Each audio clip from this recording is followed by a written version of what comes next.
श्री महालक्ष्मी व्रताची कथा। पार्वती, सिंधुकन्या, महालक्ष्मी, लक्ष्मी, राजकन्या, गृहलक्ष्मी, सावित्री, राधिका, रासेश्वरी, चंद्रा, गिरिजा, पद्मा, मालती, सुशीला या अशा विविध नावांनी श्री महालक्ष्मी ओळखली जाते। अशा या सर्वभूती असलेल्या श्री महालक्ष्मीला ध्यानी घ्यावी अशी ही कहाणी आहे, द्वापार युगातील आपल्या भारतातील सौराष्ट्रात घडलेली। तेथे एक राजा राज्य करीत होता। त्याचे नाव भद्रश्रवा। तो शूर होता, दयाळू होता, प्रजादक्ष होता। 4 वेद, 6 शास्त्रे, 18 पुराणे याचे ज्ञान त्याला होते। अशा त्या राजाच्या राणीचे नाव होते सूरजचंद्रिका। राणी रूपाने सुंदर होती, सुलक्षणी होती आणि पतिनिष्ठ होती। त्यांना एकूण 8 अपत्ये होती, 7 पुत्र आणि त्यांच्यानंतर झालेली 1 कन्या। राजा राणीने कन्येचे नाव शांभाला ठेवले। एकदा देवीच्या मनात आले, आपण राजाच्या राजप्रासादी राहावे, त्याने राजा आणखी सुखी होईल, प्रजेसाठी तो आणखी सुख देईल। गरिबाकडे राहिले तर सगळ्या संपत्तीचा तो एकटाच उपभोग घेईल। म्हणून देवीने एका म्हातारीचे रूप घेतले, फाटकी वस्त्रे, ल्याली, आधारासाठी काठी घेतली आणि काठी टेकत टेकत ती राणीच्या महालात दाराशी आली। तिला पाहताच एक दासी पुढे आली। तिने म्हातारीला विचारले, कोण ग बाई तू? कुठून आलीस? काय काम काढलंस? तुझं नाव काय? गाव काय? काय हवंय तुला? म्हातारीचे रूप घेतलेली महालक्ष्मी म्हणाली, माझं नाव कमलाबाई, द्वारकेला राहते मी, तुझ्या राणीला भेटायला आले। कुठे आहे ती? दासी म्हणाली, राणीसाहेब महालात आहेत, त्यांना सांगायला गेले तर त्या माझ्यावरच रागावतील, तुला त्या कशा भेटतील?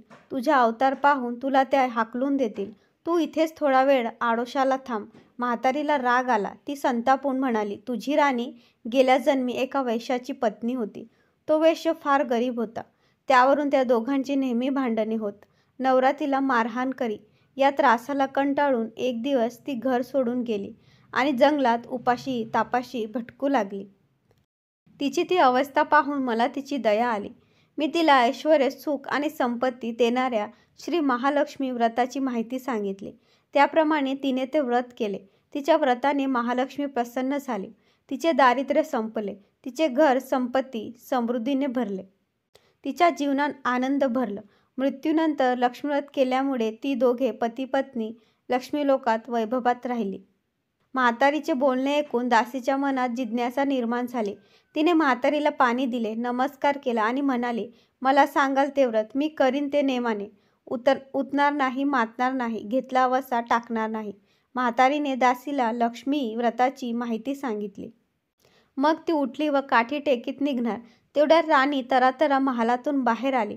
फाटक्या वस्त्रातील म्हातारीला पाहताच ती संतापली आणि उर्मटपणे म्हणाली, कोण ग तू थेरडे, इथे कशाला आलीस?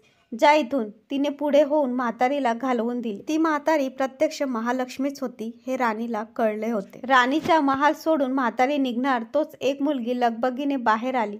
ती मुलगी होती राजकन्या शांबाला। तिने येऊन म्हातारीला नमस्कार केला आणि वळून म्हणाली, आज रागावू नका, माझी आई चुकली, तिच्यासाठी मला क्षमा करा, मी तुमचा पाया पडते। राणीचा तो उर्मटपणा पाहून महालक्ष्मीने तिथे न थांबता सस्तानी जाण्याचे ठेवले। राजकन्येचे ते बोलणे ऐकून श्री महालक्ष्मीला तिची दया आली।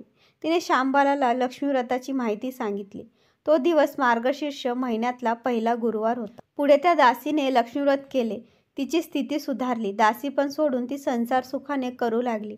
राजकन्या शांबालानेही भक्तिभावाने सांगितल्याप्रमाणे महालक्ष्मी व्रत केले। सगळे नेमधर्म पाळून दर गुरुवारी तिने ते व्रत केले। शेवटच्या गुरुवारी उद्यापन केले। लवकरच शांबालाचा विवाह सिद्धेश्वर नावाच्या राजाच्या मालाधर नावाच्या राजपुत्राशी झाला। तिला राजवैभव मिळाले। लक्ष्मीव्रताच्या प्रभावाने तिचा संसार सुखासमाधानाचा चालू लागला। पण इकडे भद्रश्रवा व राणी चंद्रिका यांना हळूहळू वाईट दिवस दिसायला लागले। त्यांचे राज्य गेले, त्यांचे सगळे वैभव ऐश्वर्य लयाला गेले। चंद्रिका राणी होती ती स्थिती आता बदलली, अन्न पाण्यालाही ती महाग झाली। भद्रश्रवाला फार वाईट वाटे, पण तो तरी काय करणार। एक एक दिवस चिंतेने उगवत होता, तसाच मावळत होता। एके दिवस भद्रश्रवाला वाटले मुलीकडे जावे, तिला पाहावे आणि 4-8 दिवस तिच्याकडे राहावे। त्याप्रमाणे तो जावयाच्या राज्यात आला। चालून चालून तो खूप दमला होता। म्हणून थोडा वेळ विश्रांती घेण्यासाठी तो एका नदीच्या काठी बसला. राणीची दासी नदीवर येत होती. तिने भद्रशवाला ओळखले.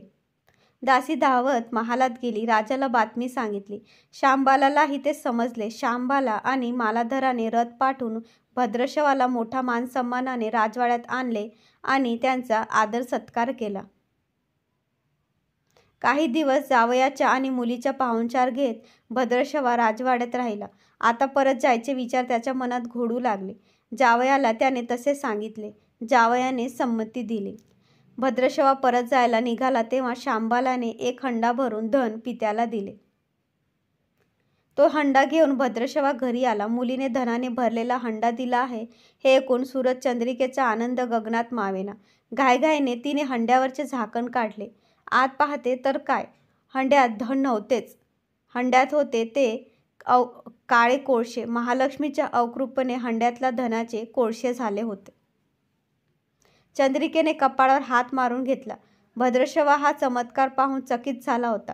दुःखाचे दिवस संपत नव्हते. दारिद्र्याचे भोग सुटत नव्हते. सूरजचंद्रिकेला एक एक दिवस काढताना जीव मेटाकुटीला येत होता. एक दिवस सूरजचंद्रिकेच्या मनातही लेकीला भेटायची इच्छा निर्माण झाली. त्याप्रमाणे ती लेकीच्या घरी जाण्यासाठी निघाली.